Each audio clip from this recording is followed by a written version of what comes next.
Hello, what's up guys? Good morning, good morning. So for today's video, pupunta tayo ng Abra for sa biyaya Abra kasi may importante tayong lalakarin guys. Okay.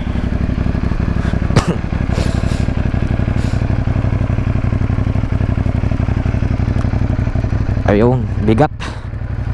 So gamit natin tong CF Moto 450 NK. So yun yung mga aso namin guys.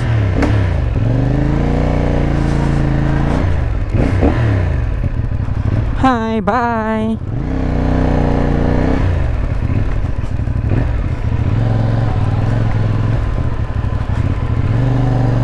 Pupunta tayo ng Abra guys.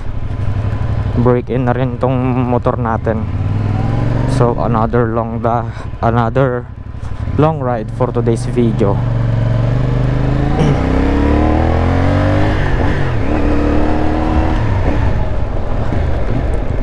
So kumusta kayo guys?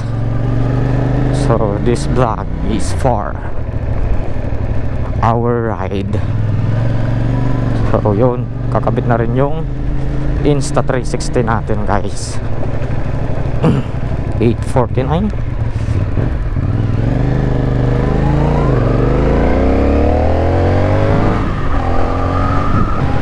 So ang total na natakbo ng motor natin guys since nung naiuwi natin ito 142 km na yung odo nya. Tapos pansin ko yung fuel consumption nya guys, kung birit kayo ng birit talagang daling maubos, matakaw sa gasolina. So pag chill ride naman siguro guys, di naman siguro ganun katakaw yung gas. Siyempre yung habit lang natin sa throttle minsan guys is parang bomba ng bomba ganun. Kasi ang ganda ng tunog ng exhaust nya eh.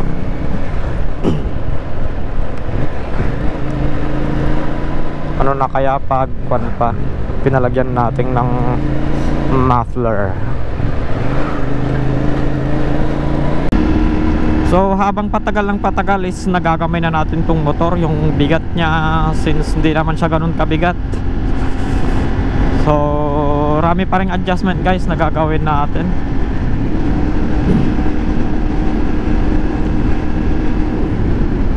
Kasi ito medyo yuko ako dito guys eh. Kasi yung span ng kamay ko is maliit lang. Di gaya dati nung nakaduk pa tayo, talagang abot na abot natin.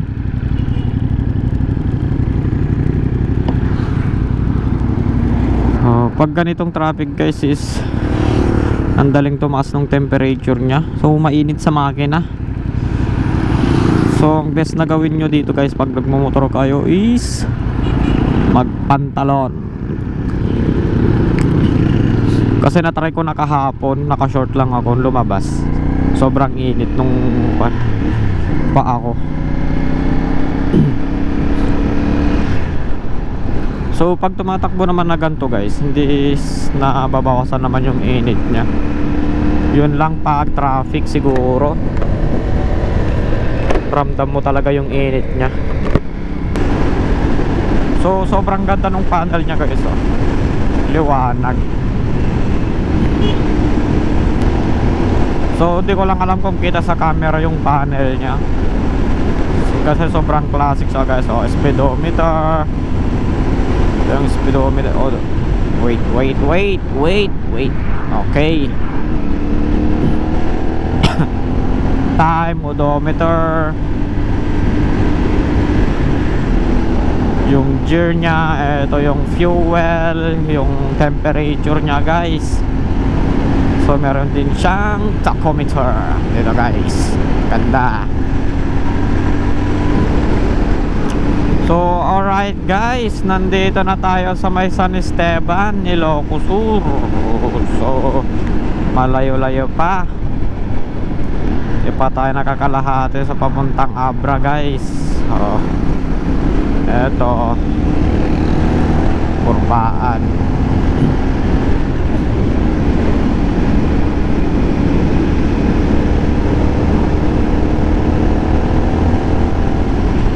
Okay, ganda. Gaan, lakas ng power. Dama-dama mo yung power nitong CF Moto natin, guys. So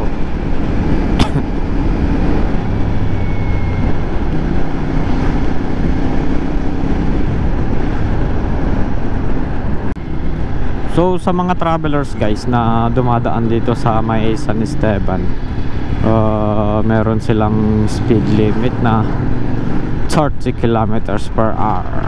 Paglampas mo doon guys, uhuliin ka talaga pag merong nakakita sa'yo. So sa mga dadaan ng San Esteban, Ilocos Sur, watch out nyo yan guys, yung speedometer nyo, kung ilan na yung tinatakbo nyo guys. Wow, dagat. Daming tumitigil dito kasi tambayan to guys, lalo na paghapon. Kita mo yung sunset. Oh, meron ding camper doon ah. Ang dami nilang camper.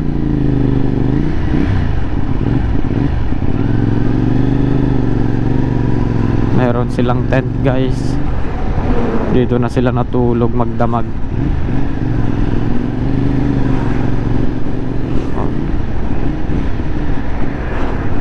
Yan siya.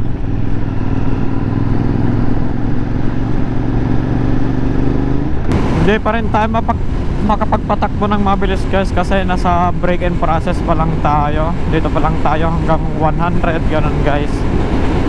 So siguro kasi may limit lang kasi yung RPM nya guys, hanggang 6,000 RPM lang muna siya. So pag tapos na yung 1,000 km guys, pwede na tayong bumakbak ng bumakbak. So hintayin na lang natin guys. Then after makuha natin yung papel nya, pwede na rin tayong pumunta sa T-Flex, pakabit ng RFID guys.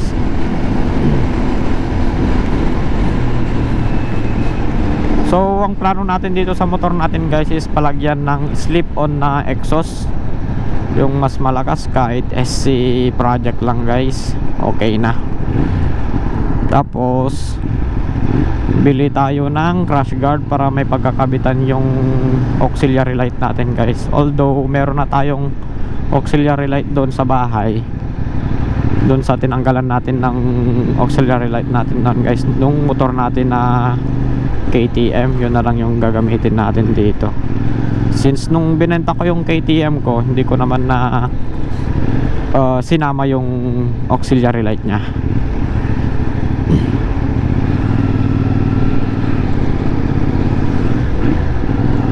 So dito na lang natin ikakabit.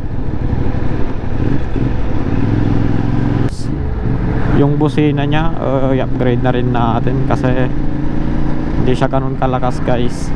Sa ganitong motor hindi siya nababagay. So mas maganda pa rin yung mas malakas.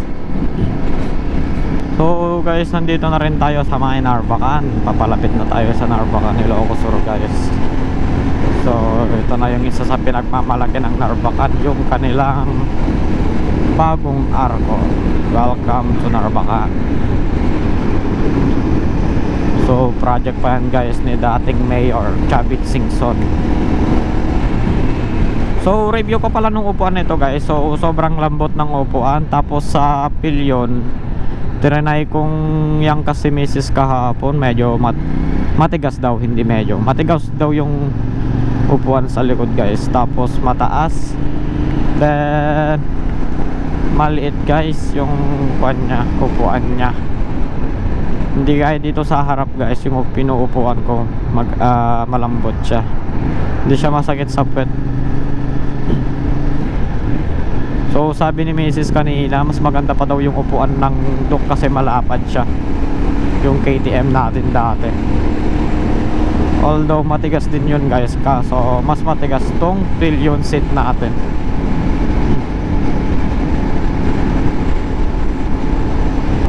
So nandito na tayo guys sa may junction papuntang Abra. Okay, kanan tayo dito. Alright.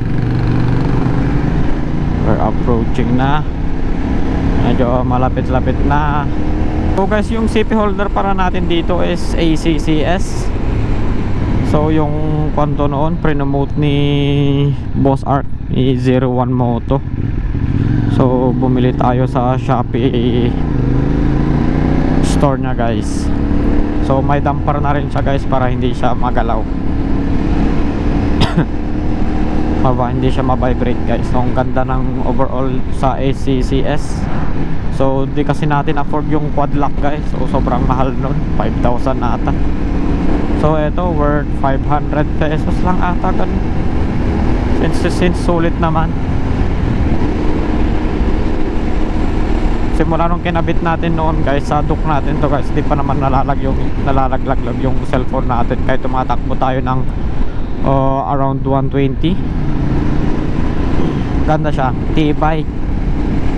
Basta maganda yung pagkakabit guys, hindi ka magsisisi.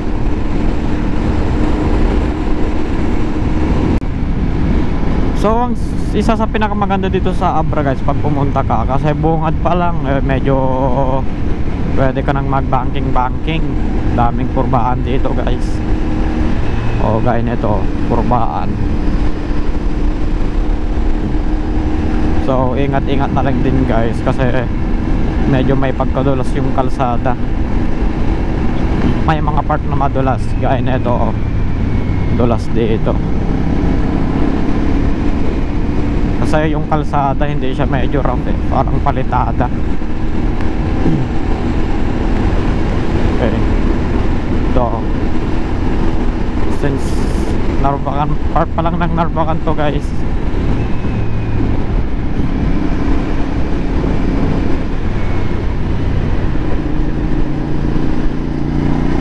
So ito, may quarantine checkpoint dito guys. Animal quarantine checkpoint.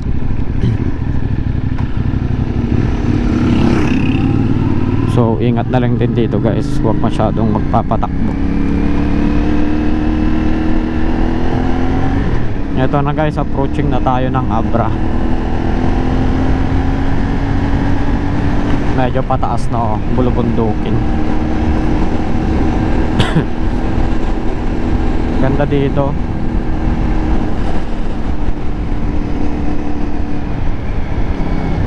Pero pag summer lang dito guys, sobrang init.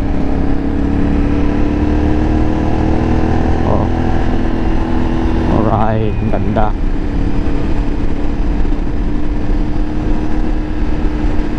Alright. Gaalangan ako guys mag-banking. Yung gulong natin, di tayo sigurado kung makapit ba talaga.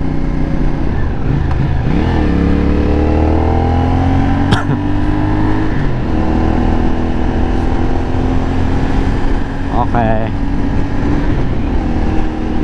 Oh, ganito dito sa Abra guys, bundok. Oh, traffic pa. Lalaking truck guys. So ito, medyo kung lang yung truck dito. O yun, kailangan tumigil nung nasa unahan, yung sasalubong guys, kasi may malaking ano yun. So apakaganda dito guys. Oh, kita mo yun, yung mga bundok na yun guys, sobrang ganda. May bus pa sa likod natin.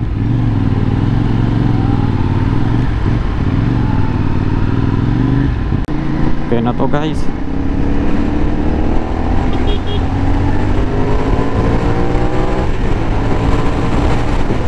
Alright, safe.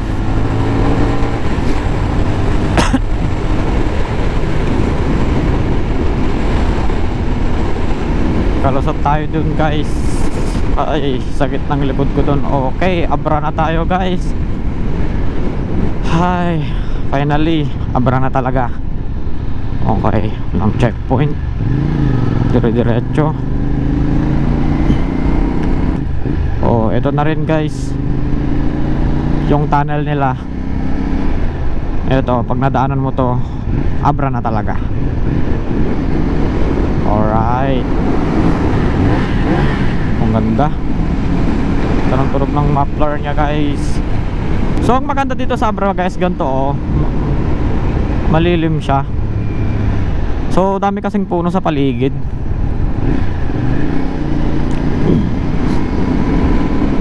Oh, malamig siya guys, di siya ganun kainit. So sobrang fresh pa ng kapaligiran. Tangadan, Abra.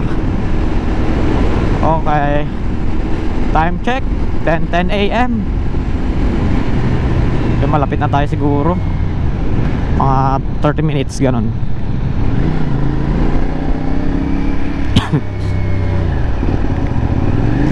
So sa bangked lang naman tayo guys, sa BIR.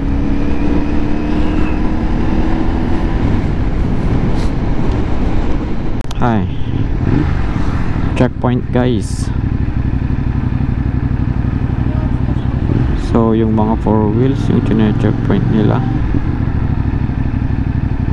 Okay. Ayun.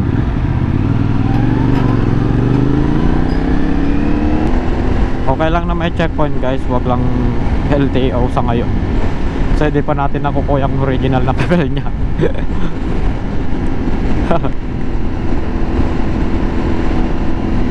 Sales invoice pa lang yung hawak na agent saka authorization. So mahirap na guys.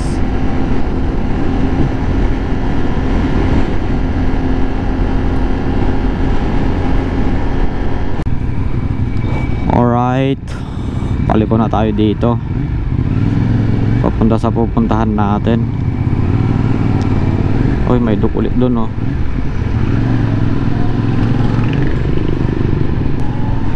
Ito yung plaza nila guys. Ayun oh. Plaza ng Bangged Abra. Yan, I love Bangged. Tas liko tayo dito. So guys, hanggang dito na lang tayo. Dito na natin tatapusin yung video natin. So follow, like, and share guys for more videos. So peace out guys. Thank you.